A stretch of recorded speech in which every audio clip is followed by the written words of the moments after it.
Hello, everyone. You are tuned into Advocata Institute and Advocata Institute Studio. And joining with us today is Jose Alfano, who is a New York-born architect and an urban designer. Jose, welcome to Advocata Studio, and thank you very much for joining for the conversation. And welcome to Colombo. Thanks for having me. It's a pleasure. So Jose has worked in multiple countries on urban designing and pretty much on livable cities. And of course, he has done multiple projects. If you are following architecture, Jose's name is not strange to you. But as an economic think tank, you may question like, what's the connection between architecture and public policy and economics? And if you are following our channel, you know that economics has an aspect in pretty much in everything, and definitely urban development and architecture is one of it. And especially since we have done a report on cost of construction and on livable cities, we thought since Jose is in Sri Lanka, it is best that we have him on our platform to discuss about the public policy challenges, especially when you are working on a long-term project, the finances of it, the public-private partnerships, the regulatory impact, the community aspect, how it affects businesses, and what's the resistance from people, and how the prices change, like a gamut of other issues. Jose, just give us a color of like, you have done multiple cities, including city of Melbourne. You have done work in Vietnam, New Zealand, big projects, ports, towers to livable cities. Like on a as an architect, as a designer, how do you approach something like this, and what are the basics that you think of? Not mainly on it can be on the architectural platform, but also on economically, because cities are all about people's lives and communities. How do you basically, what's the approach that you would first take, if I may ask? Thanks for the question. Look, there's architects, capital A, and there are architects, and then there's kind of another approach. We've always had a position that everything we do is entirely site specific. Okay, so in the world of international architecture, people might say this, but it's rather unusual, and so that requires a couple of things in terms of thinking, right?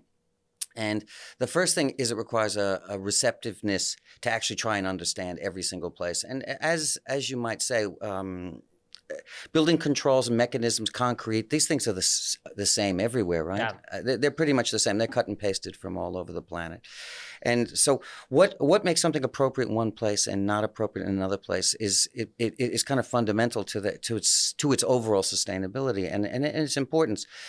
There's a lot of building, right? There's very little real architecture. Architecture is kind of it becomes something that the community loves, something that means something culturally. It has longevity into it, right? And it's a funny thing. After the Second World War, we tended to raise cities and put up big towers all over the place, and you see them disappearing, right? It's quite funny how they the value proposition, cultural value proposition, other than the the certain aspects of it provided greater amenity, better living conditions theoretically for people. They were not cheek to jowl, higher sanitary, let's say, environments, those sorts of things. But it's an interesting thing. So how do you go about that? So I think when you step back, I started in New York. As an architect doing buildings. Oh, we got to put up a 40-story building. We're from New York. We know how to do this, right? And we've done them before, and they're all theme and variation to a great extent, right? So if our efficiency in the building was less than a certain amount, we got fired. They just fired us, said, you're wasting our money and our time. So basically, when you started, you started it as a building, and then later on you bring the architecture. Yeah. So it's the same thing. Infrastructure works the same way. When you hire someone, you say, build a bridge. They have an idea. I got to get from point A to point B. How do I do this in the most elegant, cheapest, whatever way? Whatever I think I can do. It's kind of the same thing. But if you step back and think about it in another way, and you start going, how do I look at the collection, at the city, right? And how do I look at the quality of fit? I'm putting something into an environment, and how do I try to understand how that develop synergies, right, within that environment? Sometimes it's not the most appropriate thing to stick an apartment building next to another apartment building, right? Sometimes, and what we've learned over time is that diversity Diversity equals sustainability, right? Things change all the time, right? Also now, since you mentioned, okay, from a building to moving to an architecture and thinking about the community aspect and something building that's something that people loves. So on that aspect, governments, and especially on on the scale of the projects that you work, especially when it's a city, when it's an airport, when it's a port, there's a lot of government intervention, and these are big projects. So what's your experience working from, like, from a apartment building to, like, in New York, to when it comes to the large scale projects? How do you see the evolvement when it comes to the economic aspect of it? Like, as an architect, what aspects that slowly changes over a period of time? Well, so I think if we go back to this concept of looking at sustainability in a triple bottom line sense, okay, so economic, social, and environmental, and looking at that as guaranteeing a future for whatever facility you do. And let's look at that as the underpinning. And you weight these issues correctly. I mean, any large project. I've been involved in many large projects, and the only ones that have been successful are ones that involve intense community consultation. Right. Intense, right? And looking at how we understand those things. It doesn't necessarily mean entire agreement, right? Because people want things that they don't necessarily understand. They don't understand the implications of all the time. People are reticent. Generally everyone's reticent to change. And whenever you try to do something different, my father is a very serious psychologist, and he used to tell me you could train people to eat anything, right? You could say we're eating snake livers, and if you took it away from them, they would strike, right? Correct. Because we're creatures of habit, and so some things are cultural that we do because of habit. Some things are cultural because they actually mean something in a much deeper way. And so I think large-scale projects need to be really conceived of in a holistic way. They need to take into account not only the future, right, but the present and the past. And so you need to knit together those things. And sometimes the future is beyond us, right? In a conceptual sense. When governments talk about future, they're talking about the near past, right? They're talking about yesterday, right? Yeah. Actually, future, we decided we're doing it, but it's last week. And so it's quite funny. And there's an issue about political cycles and what is the attention span of the public service. Let's come to that. So you brought us to an important point. So now, when you do especially large scale infrastructure projects, you have to have that futuristic aspect to it. On one side, at the same time, there are challenges that sometimes even the people who contract you really do not know to what extent that it has the potential to evolve. Let's take as an example a port. So the current government, or whoever the government, has a plan because they have to finish it in like 5-year or 6-year cycle, but there's massive potential that can come in at a later point. So how do you basically, on an architect's point of view, when designing on those things, what is the borderline, or is there a philosophy that you follow, or is there a way that you look at things when it comes to these large scale projects with a futuristic aspect but with a short political cycle?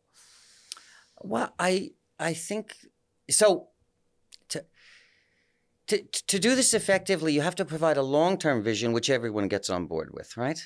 And so the thing is, as I was saying before, is to try to develop multiple dimensional synergies between these things. What tends to happen? For example, someone says, "I want to build a port." You say, "I'm just building a port." You say, "But is that the right thing? Is there an opportunity to do more than a port, right?" What happens? Ports reach a static point. They get to a certain size, and then you have to move them. Let's say your port's going to grow 5% every year for so long. In 20 years, you're going to need a new port. Where does it go? How does that work? Or does the port take over the city? It's not unusual in urban situations where you have conflicting interests, where one part's impinging on the part which actually gives the city its life, and that has to move. Jakarta is a good example. The city's been growing so big, it's gotten so big, it's unmanageable. It doesn't work at all. The city does not function for the people, right? So when it comes to, let's move to the cities concept and the livable cities. Sure. So you have done work in Vietnam, in New Zealand. Could you KL. KL, and now you're working in Congo. Yeah. And can you brief, like, for our audience, what is the uniqueness of some of those projects, and what is the latest trend on, like, concepts that you use on developing these livable cities, especially on an economic kind of social angle, and what are the differences between few of those projects? Okay. So back to this kind of let's call it urban design approach. The first requirement is to understand what's there. Actually understand what's there. To do that, you need to understand it in multiple dimensions. You need to understand its function, its role within a larger context, its critical context, for lack of a better word, right? So sometimes you look at something, you say that for example, your port has a regional role, right? Your port relates. The whole Malacca Straits is involved with that piece of infrastructure there, so it has multiple dimensions to it. It has obviously a relationship to Sri Lanka as a whole, and also Colombo specifically. So trying to understand the hierarchy of those things, and compact that into let's say a matrix of competing issues, and then trying to tune them in such a way where you allow for maximum flexibility. Things happen over time. And urban metabolism is something that happens over a period of about 50 years. So if things grow too fast, you always have problems because it turns up and then you go, oh, it's outdated, right? And this is a classic example in China. They build things very, very quickly, and you end up with a whole city there, and you go, where are the people? To be honest, where are the services? How does this work? Where actually are the economics coming from? You said the economics came from building. Yes, you can build. You spend a lot of money on concrete, and you provide employment for a lot of people. But how does that work exactly? So to do a sustainable city, I mean, you really need to understand. You really need to first of all understand your deficiencies, right? Yeah. And also understand your strengths and weaknesses. Like Colombo has some incredible strengths, for example. So now, especially on these large scale infrastructure projects, you mentioned you do like critical stakeholder consultation. You ask the community what they want. Sometimes it's not like the consent from everybody, but it's at least you should know the deficiencies. Sure. You should know what has to be done. When it comes to large scale infrastructure projects, we discussed about this short political cycle and the financing methods. Is there any gold standard or any particular projects that the financing model and the government had like a proper structure or a layout, especially in terms of fast tracking the project or understanding the real requirement? Is there a standard or a regulatory framework that comes to your mind, or with your experience in different parts of the world? Look. There's coming back to this idea about site-specific design. I think you have to design these models specifically for different places. Some of the most successful models. I mean, Melbourne was really interesting because the city had a huge area of deep river port. Half the city was actually a port. We said we want to convert the port to city. The concept was we open it up for development. It's basically government owns the land. The government becomes a real estate agent. They make people bid for the land, and they build buildings, and the city happens. So the question, the overriding question was what's the impact on the existing city, on the right culturally, but what is this new culture that comes? Okay, and so in a short-sighted sense, half of the Melbourne Docklands was built for people who could afford to buy second apartments, investments. Right. They were baby boomers, so these were rich people, more or less rich people. So you ended up with a piece of the city equivalent to the size of the central businesses, equal in size. So equal weight, high-rise, new thing, relatively soulless in one sense, from a character sense, but on the other side, unaffordable to normal people, right? The people who needed to live in the city were basically families, or people who couldn't afford a car to drive long distances, or white-collar workers, banks, insurance brokers, people who worked in the middle. So they could not live there because this was tailored for someone else. It was tailored. Even the product was tailored to an investor's concept of what they thought would be worth money in the future. Right. Yeah.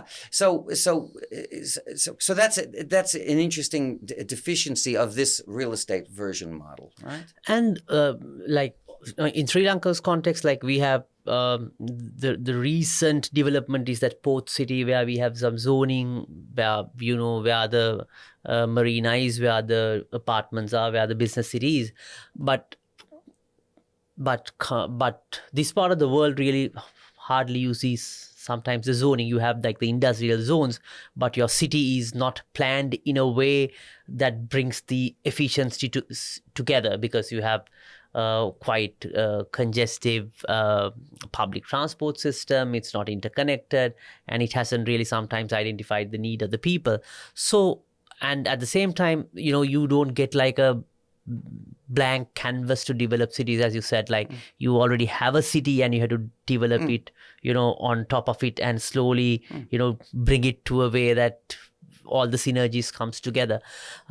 So how do you, what is the approach? I mean, understand the consultative consultations has to be done, but especially when you do a city within an existing city, like what you did for Melbourne, what aspects that you look at it, and especially when it's zoning and things like that, how do you do it? Like, how do you identify? Is there a way that you think about it, or is it, as you mentioned, it's very site specific?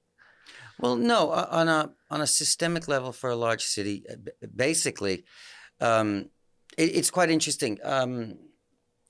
Plan NYC is a good document. New York City's a sustainability document. It's very sophisticated. Melbourne copied it. They call it Plan Melbourne. They copied the idea. The front of it they copied. The back of it they didn't copy. Right. And what they did is they went and they looked at all of the urban infrastructure. They looked at all of it. Where the train lines go, what's there? Right. Each city block, what's the capacity for the electrical network for each city block, the drainage systems, the water systems. And they realized that places like Brooklyn, for example, you're seeing a lot of development in Brooklyn. Yeah. Big towers, 50-story buildings going up in Brooklyn. They were never there, historically, never there. And the reason they're there is because they're at the confluence of 3 train lines, which used to feed the hinterland. Right. So the first thing was to mine the existing infrastructure. You don't have to pay for it, right? Public transportation, the park systems, all of these things. Use them as the basis for it. I would suggest we did something similar in Melbourne where we looked at an internodal strategy. We went out a bit and said, this place, this place, this place, this place have opportunities. They're at the back of systems. There might be schools, hospitals around them, but this is something in between areas. And we had a lot of interstitial light industrial areas and things which were available for transition. You say those areas can be done in a relatively, in terms of quantum, large scale for those places, but provide let's put it this way, choices. Right? And this is an important thing when you think about when you build a city. You want to provide a diversification and an opportunity for choices, different lifestyles, different people, different futures. Right. So, Jose, now when you're designing the city, the regulatory framework of that government also plays a crucial role. Like what you said, in Brooklyn, there are only 3 rail lines, so which basically decides like sometimes the height of the buildings and many other specs, which is which has to be comply with the architectural guidelines. So when it comes to because as you mentioned, like the height of the building, it has to have the fire access, things like that, based on that site and the complexity. So what is, in terms of coming to the regulation, what, especially when you're doing, let's say, a city like Port City, what are the aspects that you need to consider, or like what is the government on a government point of view, what approach that they should take, especially if you're embarking on a project with sort of zoning and development. So it's the chicken and egg question, right? We tend to generate regulations and they apply to very large areas. So they apply for infill, right? Yeah. You build inside an existing. They apply to extending the existing city and subdivision and the like. So to be honest, the only way to effectively do this, regulation has to have an end, a means to an end. It's not just the administration of democracy. Everyone gets the same rule, right? Yeah. So the purpose is what you're trying. The purpose of the thing is trying to achieve a specific goal. Any regulation that is rigid. The most innovative thing that we did in Melbourne was inside the city we created an everything zone. You could do anything. There's no land use issue that you can't do except high industrial, except things that pollute, right? Right. So office, residential, all these things could coexist, and the idea was that they were going to coexist, and we offered a differentiation between floor area. One of the reasons for this is that different land uses attract different requirements, right? So, for example, an office building, people drive to it in the morning and they leave in the afternoon. A residential building, they do the opposite. If they're next to each other, basically they can use the same car parking or part of the same building, right? They can use the same network. Same thing with road network. If you built an office, if you built the port here, all as office buildings, right? Let's say all the Japanese wanted to move in there, all the Koreans, everyone moved big office buildings in. You would have to triple the size of the highways, right? For the people to get there. So you start thinking about how that works. We had the same thing. Melbourne in Melbourne, south of the river, South Bank, it had to be high density residential because the road network could not handle the sequencing of people coming to the city, even though it was historically commercial. The next challenge when you work on these large projects is that you have a project plan, but when it comes to execution, there are executional challenges with the political authorities versus the regulatory framework versus many other factors. Like, how do you approach these issues as an architect? Because you have a grand vision, but actually when it comes to execution, there's a gap between the vision versus the execution. Any thoughts on that? Any best practices? Well, so in the first, if you think about something having to have validity over a period of 50 years, I'm not going to be here, you're not going to be here, the government's not going to be here. The short-term cycle ones have different issues associated with them, right? And that's commitment and funding. But generally what happens is that you're going to need the private sector. I'll give you a good example. London Docklands did development. They used, it was basically 50 private dollars to $1. One public dollar, right? Wow. 50, right? Melbourne Docklands did it at 500 to 1. Wow. Much less investment, right? So at some places in Dubai, they work on different metrics. They're probably more like the 50 to 1. But, which is kind of interesting. So the question is the public going to invest? Normally the best way to do this is to come up with a vision which provides for the public infrastructure. And I'm not talking just bridges. I'm talking about the schools, the hospitals, all of the other things that go on. And make a demonstration to commit to actually a demonstration that the government's going to do their part. Right. If they do their part, the value proposition is there. The problem with something like your Docklands, we had the same problem for years. We rezoned it, we left it there, and until we created a convincing model of why people should put the buildings in. The question is, who's going to be first? I put my building there. I'm alone in the middle of nowhere. Does my building does it provide a better financial return or a better environment for anyone that moves into it? Does it really work all by itself? How much development do you need for that to be a real place? There's a classic thing. I've been working on Putrajaya in the Malaysian capital for a very long time, and that's a very interesting parallel to Colombo. It was designed on a garden city model, the same British planning principles that were used in Colombo. The concept was to move the capital into a almost like Canberra too, into a lakeside district, make a large artificial lake, put all the government buildings there, all the employees will go there, and build 20 little village centers. With low-scale housing, 1, 2, 3-story housing around it. And these clusters would be separated by jungle. Beautiful, right? When you can walk from place to place. Very compact, serviced with high-speed rail from the airport. That we're talking 200-kilometer-an-hour rail. Very modern, unprecedented internet, gas turbines, and almost zero energy stuff, right? You go, fantastic, what a great idea. The problem is no one will move there. Today, the government built the buildings. They built all the infrastructure. The bridges are there. The high-speed rails there. Everything's there. It's all there. But they even forced the embassies to buy. The American embassy has a plot. They won't even put the embassy there. Why is that? Because no one wants to go there. The government officials are forced to go there. They drive from Kuala Lumpur to there, or they take the high-speed rail, reverse engineer it from the airport. They go there. And they do that, but people find it's first. I'm going to be there by myself. There's no sense of community. It doesn't work. And also, they got the model a little bit wrong. It was an idealized model about, it's a kind of Santa Barbara, a little bit like this. It would make sense on TV, but you kind of you think about it. Malaysians are not like that per se, right? Right. If you've ever been to Penang, if you know anything about Malaysia, Penang and Singapore were the old population centers. They have certain character to them. They're quite dense. colonial, neo-colonial, or not, whatever.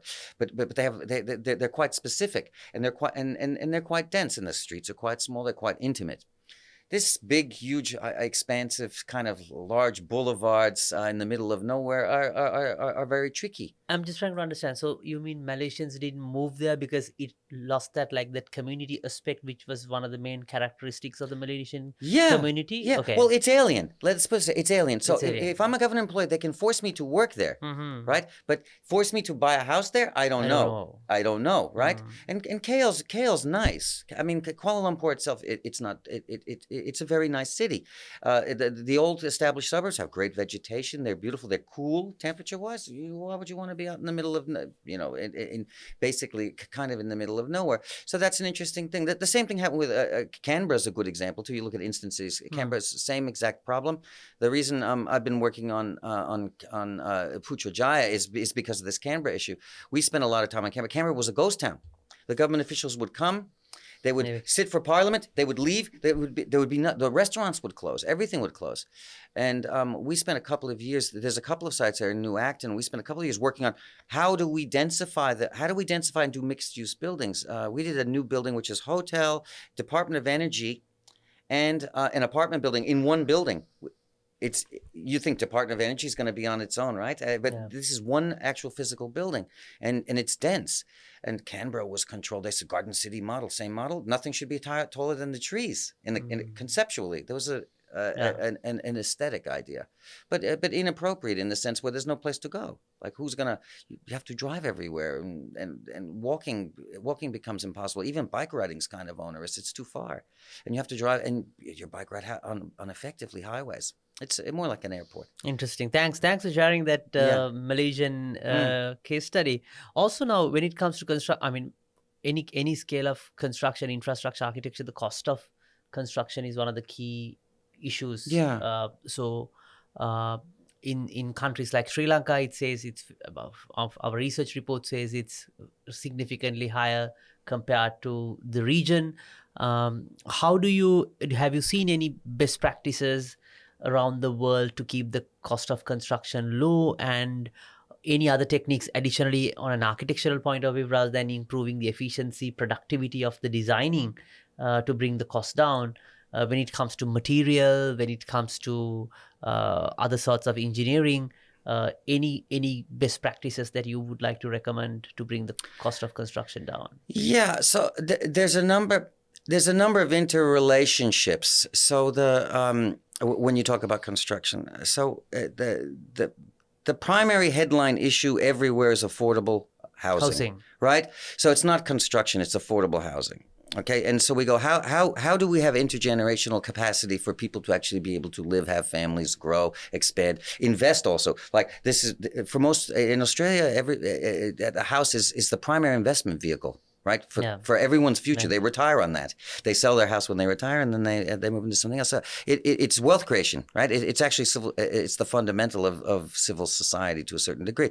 So there's a couple of issues wrapped up in that. The affordable housing issue, to a great extent. So to the extent that governments don't build public housing, right? Public housing has a certain role. It's usually transitional, right? You get married or something, or you're at a certain place, and you move into public housing as you improve your as you improve your lot, you move out, and you save money and you invest. So it has a social function. The interesting thing about it is it has another role, and engaging in public housing creates stability for the construction industry. And this reduces costs significantly. So construction industry typically has a boom and bust. They go like up and down. And this has great implications on ultimate cost of construction. So it's factored in. You go, oh, we're going up now. We have inflation. While contracts are going, the building industry typically goes, well, I'm starting at the beginning of a cycle. I'm issuing contract for X dollars. Somewhere in the middle, it's X times 0.5. Somewhere towards the end, it's X times 0.3. Or 0.9, right? So it's increasing. A lot of times you'll see things. Why do new things get done and the old one doesn't get done? Because people are getting more. The industry's actually getting paid better for this one, and the costs have gone up. Right. So we see this across the whole planet. And it's a very interesting thing. So the idea about leveling the playing field, leveling the economic environment for that type of construction through the provision of either larger infrastructure, slow burn infrastructure projects, right, which provide continuous investment and also support of that economy. Private sector economy. But by and large, governments have never been particularly successful at doing that themselves. You just have Board of Works. We had those. Government tends to not like being in that business. They have a lot of political objections to it. Right, construction industries typically don't like having to compete with government for concrete. Yeah. Also, wanted to understand. Since you mentioned about the project, since you mentioned about, okay, we spoke about housing, let's come to sectors like tourism and the building of the ecosystem of tourism and the infrastructure related to that. Okay. Tourism is very interesting because it's kind of a double-edged sword. Mm-hmm. A lot of places overly focus on tourism, right? And you'll end up with whole tourism zones. Yeah. Look at Bali, for example. There are places which have been overtaken by tourism. Yeah. It's particularly risky. Australia is quite interesting. The government used to spend inordinate amounts of money. We're talking billions and billions focused on tourism. They would subsidize tourism. They would subsidize the land for tourism, anything to do with tourism, because they wanted visitations. They wanted people to fly in. They realized Australia is if you get stuck there, it's very expensive. And the idea was that they would get you to come. Mm-hmm. The problem is that industry is dependent on all types of things, right? And so it waxes and wanes. It has a cycle to it as well. And if you become over-dependent on tourism needs to be based on some real thing, right? Yeah. And so, for example, in Melbourne, we tried to diversify that. So we created a conference environment. We created a very big conference environment. And we trade shows, all of these, tried to diversify why people would do this. And some of those things, when you look at them, for example, in Melbourne, we allowed them to build a casino. The reason we allowed them to build a casino is because we required that they build 2,000 hotel rooms to support the convention center. Right. So the synergies between that. Then we built a plenary hall, and another very large facility which can hold thousands and thousands of people to do other sorts of events. So if you pair it with events, it kind of works. So on another level, there's cultural tourism and ecotourism, and I think that's far more interesting and far more sustainable in developing economies than people assume. So the idea of mining all your beaches and putting a giant hotel on every single beach is kind of crazy in a way. Ultimately they compete with each other, right? So I think there needs to be a strategy. At the end of the day, if you look at some place like Fiji is incredible at the moment, right? Mm-hmm. Fiji's tourism industry is based on creating a destination for everyone. So you have cheap accommodation for families. It's close, but it's dependent on the airline at the end of the day. And Fijian Airlines now, they fly from Hong Kong every day. They fly from LA. They fly from everywhere. And you think of a small country like Fiji having airlift like that is incredible. Got it. Also, wanted to understand about the design and the innovation aspect of the cost of construction. It could be tourism, because then the room rates can be brought down, which can be affordable to series of tourists. At the same time, when it comes to also the affordable housing, again, the innovation aspect can play a role. Are there any developments or anything that the new the new designers have to think about, or anything that they have to keep in mind? Yeah, so we've all been looking at manufactured construction for many, many years. And so that some people call it modular, some people call it unitized. There's a lot of ways of looking at it. This manifests itself in a couple of different ways in different places. In the United States, for example, they've been doing manufactured housing for a long time. And there's a couple of reasons for it. There's some climate issues. About half the country, you can only pour concrete for about 6 months of the year. It freezes. Right. Same thing with Norway, for example. Construction in Norway costs twice as much as construction in France. Right. You go, why? Slow. They have a shorter building period. They build lower buildings because they can't because of the time they have to actually pour concrete, and they have to tent the buildings and keep the concrete warm if they're going to do it. So it has to do with a bunch of technology. So anyway, in the U.S., they build manufactured housing in factories, componentized, modular, let's call it, or hybridization. They build it for half the price of conventional build. Right. This is the nirvana everyone's looking for. You say, I can do it for half the price. There's a number of reasons they can do that. First of all, timber and these type of materials for houses is very inexpensive in the United States. It's in good supply. And building materials in the United States is a massive provider of building materials. The other thing is labor is quite cheap. This is in the United States, it's unskilled labor. In principle, building is in Australia we call them professionals, a guy with a hammer. Right. In America, it's called unskilled labor. It's got, right. So it's a different perspective. But when you look at it there, and you go, a lot of people go, yes. So then we talk about, we have shipping containers, manufactured stuff in China, blah, blah, all of this sort of thing. Steel. The reason we don't build steel buildings in Asia is because the cost of steel fluctuates a great deal. Mm-hmm. It goes up and down. Concrete does not go up and down so much. Right. It's a stable base material. What you'll find in the region, in Singapore, Malaysia, Philippines, is that we're running out of sand. There's actually a problem with concrete. Sand's being shipped from, I don't know about Sri Lanka, but Singapore was buying sand from as far away as Vietnam. Just to do concrete. They were engineering sand recently. So concrete's become quite expensive. So you start thinking about the alternatives. Steel has certain attributes to it which work, but it's a highly manufactured material. The ore comes from Australia, maybe, goes to China, gets manufactured, gets sent back. There's a lot of carbon footprint associated with it. So when you think about it, it's a question of how you do it. In a highly industrialized economy, terrific. There are a number of ways of doing this type of thing. You can create a manufacturing industry. We in Australia, in the last 10 years, we lost our automobile industry. We had a very nice, small boutique automobile industry. We had Ford, Toyota, and General Motors. And we used to argue in Dandenong, there's a city called Dandenong outside of Melbourne, we could make the space shuttle. They were all small suppliers of components. It was highly distributed. We could make anything. And we still do. We make airplanes. We make military equipment, very high-end military equipment. The same industry does that. And the idea was that we were going to convert that industry into manufacturing of housing because we need it so badly. And that actually manufacturing labor was poorer paid than building labor in Australia. Building labor is very expensive. So not to belittle the point, but I think the solutions are quite specific. Malaysia, Najib, 6-7 years ago declared 1 million houses. He wanted 1 million houses to be built in Malaysia.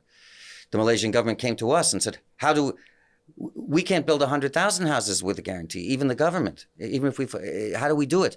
And their solution was to do precast.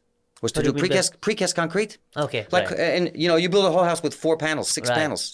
So these were the concept was maybe overly simplified version of this. So I think there is a role, but I think they need to be very very economy specific. Mm-hmm. The thing I will tell you is that if you build something in a factory, in most places, the building site is the factory. Right. No rent. Right. If you build it in a factory, you have to add this on. So there has to be a way, you have to get synergy. You have to have a reason why you need to protect it, or something that you can do inside that you can't do outside. Got it.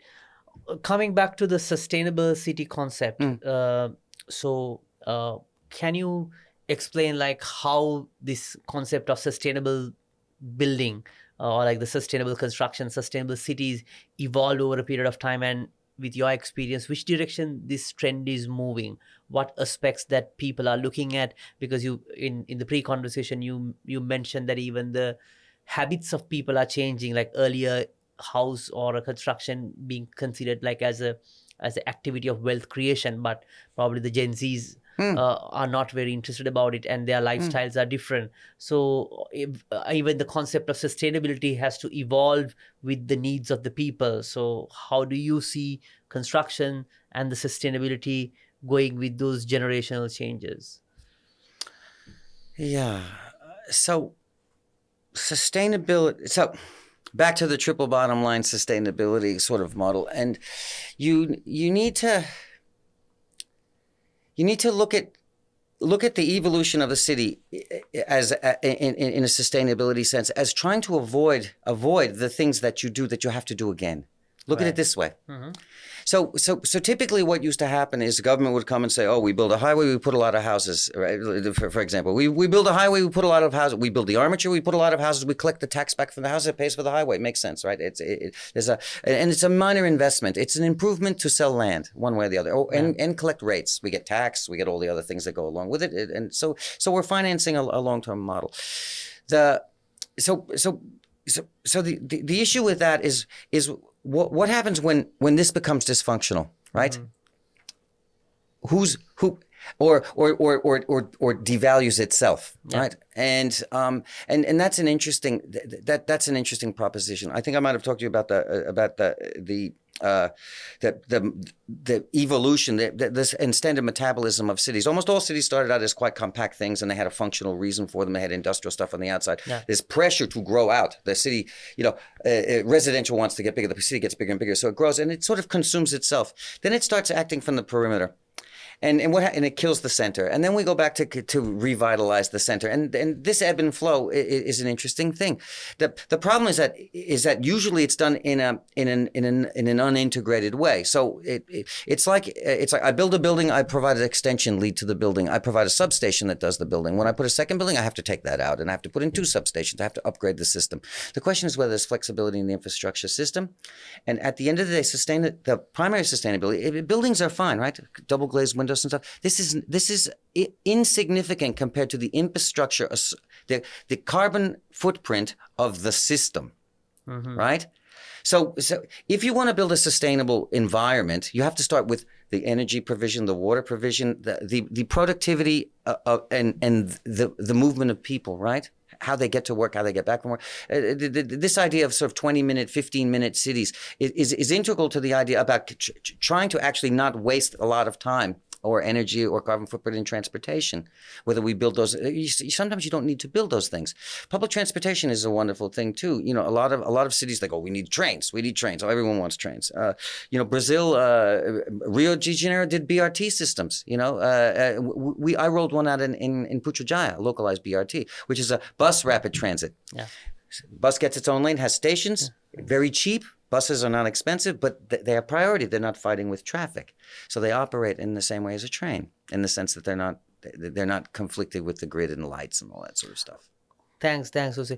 Also, want to understand that these large scale, the other angle of economics is on, especially when you're bidding for these large scale infrastructure projects, there has been question marks around the world on the transparency, the way that the governments are working.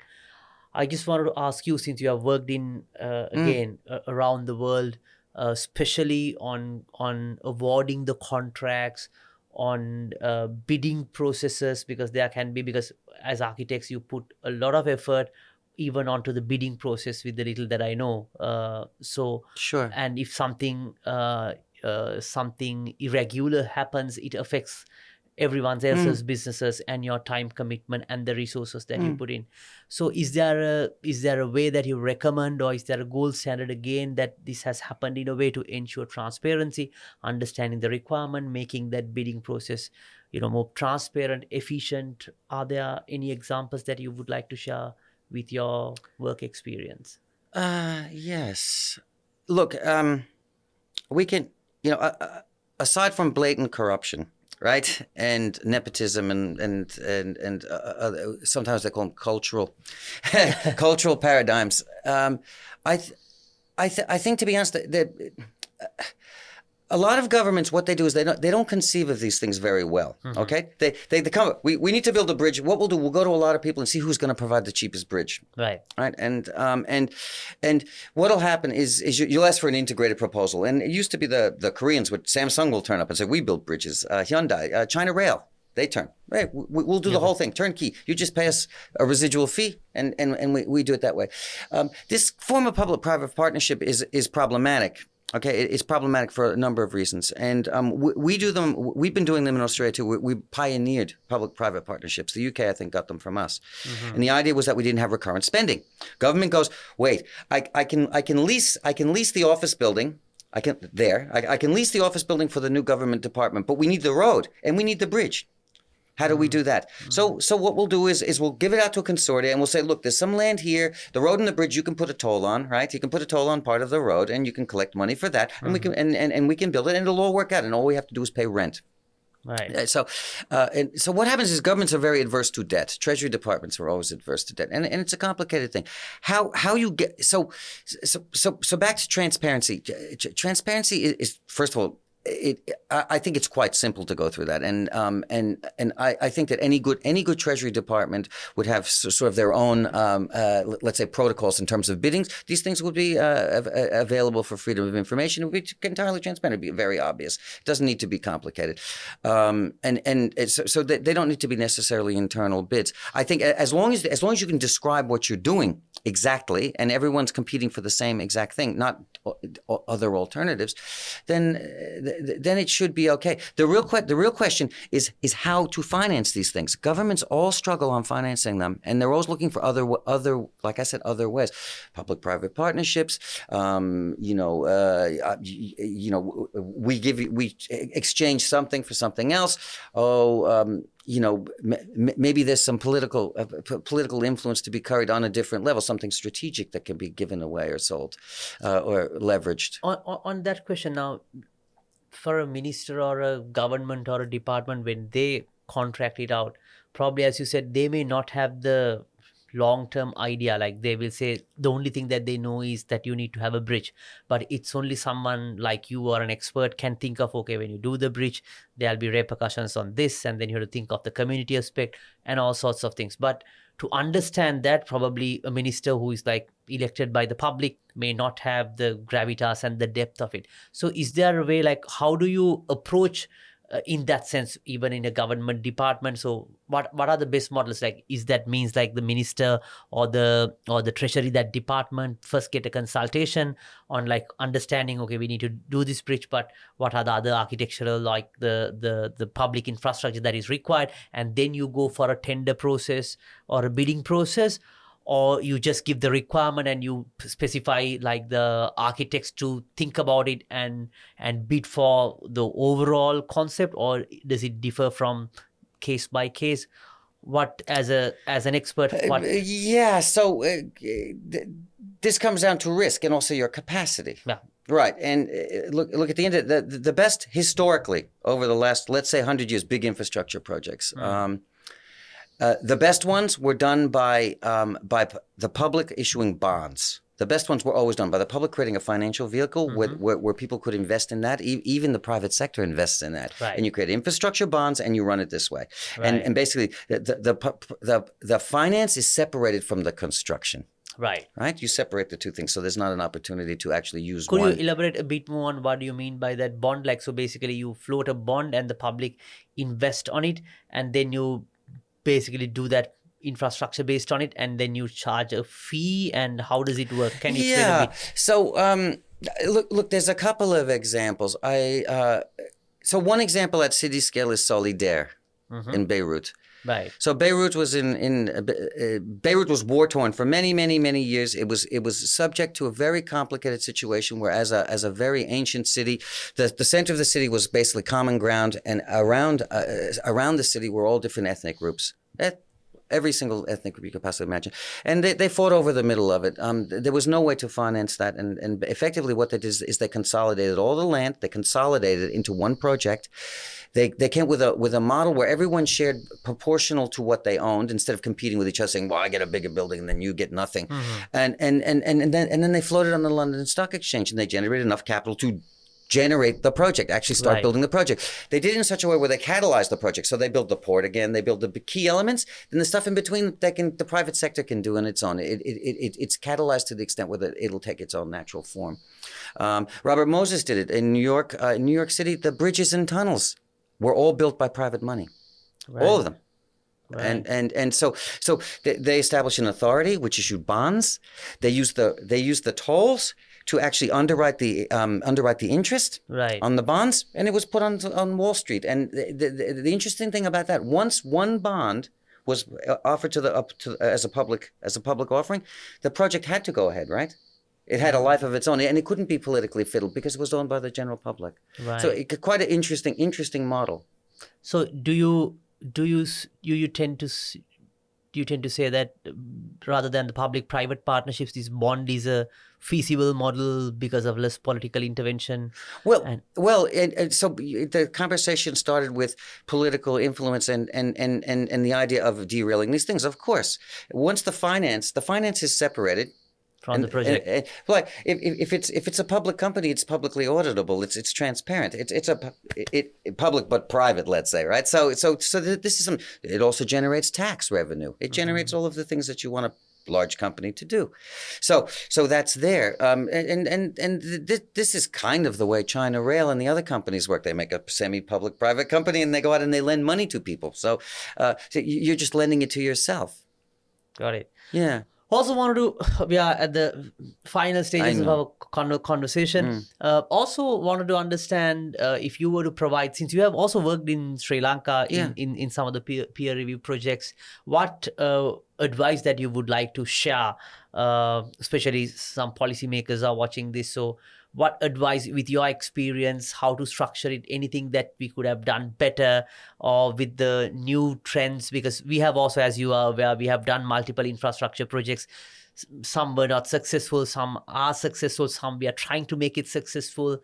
But overall, because I found it interesting what happened in Malaysia, that you mentioned that you did the city, but no one is willing to move. And we had a couple of cases like we did a port, sometimes we did the cricket stadiums, but we haven't seems to be thought about that overall aspect of it, whether people would really like to go there, whether we can commercialize it. So on thinking on all those aspects with your experience, any thoughts or any advice that you would like to bring it to the Sri Lankan policymakers, especially who are working on the construction industry?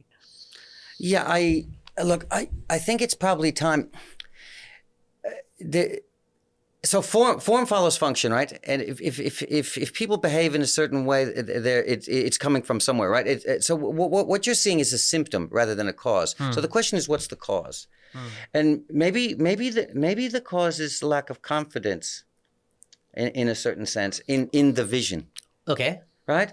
And I think that people tend to grasp things. You said the port, shipping was always our thing. We go there, somebody's interested in shipping. Generally what happens is trend planning. There used to be a model about this. If I come to you and say, I'll give you $1 million if you make me a chicken factory, you're going to build me a chicken factory, right? Yeah. Whether the chicken factory is useful later or not. Maybe the chicken factory doesn't work. I got to abandon the chicken factory now. You have a chicken factory, right? Yeah. Yeah. So this is kind of the way the thing works. So I think the most important thing is to review this all the time. So we used to do something we did a big picture one. We took the whole city of Melbourne and we looked at all the municipalities, how they worked. We got very rich data, as rich as we could get. And so you need to really understand what you have. And we understand demographics, population densities, trees. How many trees per hectare in this area? How many trees here? And come up with some metrics to try to understand these places. Then the next thing to do is do some serious projections. Where do we want our population to be? How many people are we designing the city for? Where do we want them to be? And who do we want them to be? In a certain sense, what is their actual key attributes going to be? Do we want a living city? Self-sustaining living city. We were talking about earlier when I first met you on the telephone. We were talking about the most livable cities. Yeah. The interesting thing about the most livable cities, one of the key criteria is education, right? This is access to education. When you look at the top 10, they all have 100%. All of them have 100%, which means they have access to public and private education. It's all very close, but it's accessible to the general population, right? UN criteria for sustainability operate on the same basis. So there's also women's rights and accessibility, gender equality, and all these other things. So there's that. I mean, there are a number of other criteria in there. The differentiations between the most livable and less livable in the top 10 comes down to things like security. Right. The reason Vienna is number 2 now and Copenhagen's number 1 is because it's too close to Ukraine. Right. Interesting. Also, now when it comes to, you said that in the Melbourne, when you developing the city of Melbourne, that you had a lot of information, how many trees per hectare and population density. Now in Sri Lanka, we have a plan called the National Fiscal Plan, and you spoke about the city and town development. And we only have like one faculty at University of Moratuwa, and I think most of the graduates who graduate from there also leave the country, or they are at some most of the time like at some government institute just issuing licenses for construction, things like that. So how do you at a national level actually set it up, this who do that broader vision? Is it like a separate authority because they also need to have some information? How does it work? So there's let's put it this way. At the base level, you need to have a land authority that actually knows every piece of land, who owns it, what its attributes are, where it is. Right. So that's the first thing. And this is very important. In 1997, Victoria did that. We found hundreds of square kilometers they never even knew existed. Right. Like honestly, things like the phone company. What assets did the phone company have? When the phone company went private, they went to sell themselves, launch themselves as a public company. They found thousands of square kilometers of land they never knew they owned, and it changed the value of the company, changed the value proposition. So understanding what you have has a certain economic implication. But so there's that. The next thing, what we're talking about is proper strategic planning. In the British strategic plan has always been road planning. You build a road, you connect to that. That's the strategy is that, or you build a port facility or something very simple like this, a zone. This strategic plan needs to be integrated into very detailed land use planning. It needs to be done on a micro and macro levels at the same time, and you set the vision that way. The vision doesn't have to be a pretty picture. Oh, we want it's going to look like Giza, pyramids and like this. It's not so much that. It's what are the key attributes going to be, right? Yeah. It's like cooking. How much garam masala is going into, Yeah. And now, what tools? I mean, how do you do it? Because now, let's say Sri Lanka, for an example, our land. Our land map hasn't been digitized, so it has to be. It has to be. And I mean, even when you were doing the Melbourne city, was it digitized, or how do you acquire that? So we started at a low level and high level. We flew LiDAR for 10 years. And we compared them. 10 years, it got richer and richer and richer and richer. We linked the LiDAR to the controls, and they never linked either, right? And then we linked them to, insurance policy was every time someone bought and sold land, they had to get a survey. So they had to submit the digital data. We linked the digital data back to the LiDAR. Right. So we have macro data, and then as we go, every time you build a road or something, you require them to survey it afterwards and include that data in. But it took, let's say, to get very accurate data in Victoria, it took maybe 15 years. It takes time, but the thing is to invest in that, because at the end of it, you have a control. What's there you actually can do. Working on false premise is false, right? Yeah. If the data is incorrect, we say in computer business, garbage in, garbage out, right? So it's only as good as what you start with. Then it becomes, then you have to rely on politics. You have to, big statements. We're going that way. Correct. And do you recommend to do it like that national, like the collect that data and do it like what authorities has to come together? It's like the National Surveys Department and the Land Department, or does it have to be like a separate department together, or are there any best models?